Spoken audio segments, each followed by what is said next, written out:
Kasi may si nanay gumawa ng mga ano. Pag kumakain ko dun sa kanya.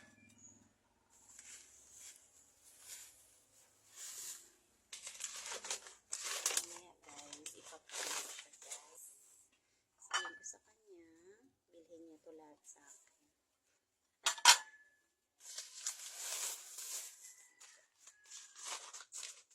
Ganda sobra. Sobrang ganda. Shoutout sa nabilhan ko. Ang ganda-ganda. O yan, dami niya ng mga plato. Mostly talaga lahat ng pinili ko color white. Kaya lang, nainganyo lang ako dun sa may grid, kaya pinili ko lang.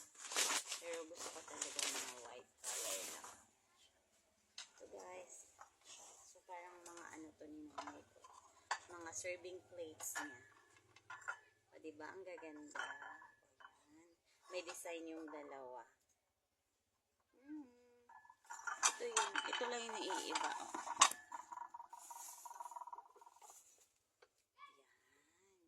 Ito lang na nagustuhan ko. Green color. The rest, puro na white. Ito pa. Tingnan na lang natin kung hindi pa masaya si nanay dito sa mga gift ko sa kanya.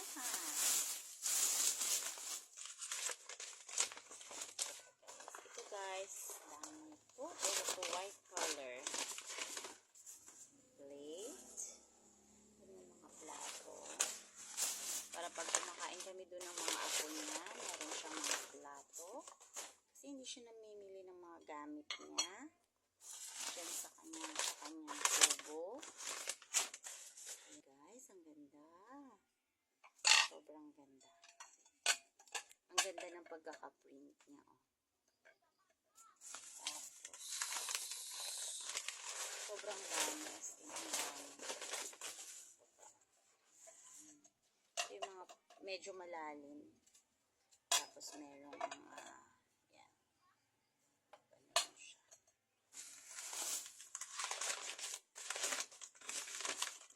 Minsan, dapat din natin pasayahin yung mga magulang natin kasi parati yung nagpapasaya sa atin. Kaya guys, hindi ako kumain dito guys ng masarap ng ilang araw.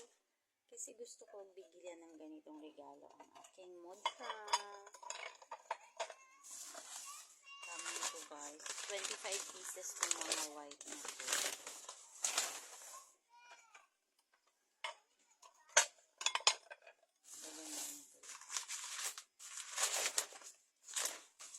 Sigurado. Kasi pag kumakain kami doon ng mga apo ni nanay sa kanya, wala pa siyang mga gamit kasi kakalipat niya lang dito sa Nara. Kaya sabi ko, sinanay ko kasi hindi siya maarte, wala siyang gusto sa katawan, wala. Kaya ang alam ko magpapasaya talaga sa kanya, mga gamit sa bahay. Guys, grabe guys, sobrang dami. 20 ano to siya, 25 pieces. O ayan, may ganito pa si nanay. Diba, ang ganda. Para pag kumakain kami dun sa kanila, ang dami niyang gamit. O, ito pa lang guys ha. Ang dami lang. Sobrang dami. Dami to guys. Sobrang dami nito. May mga ganito din siya. O, lahat terno siya. May mga ganyang design sa gilid. Hindi ko napakita sa inyo guys lahat.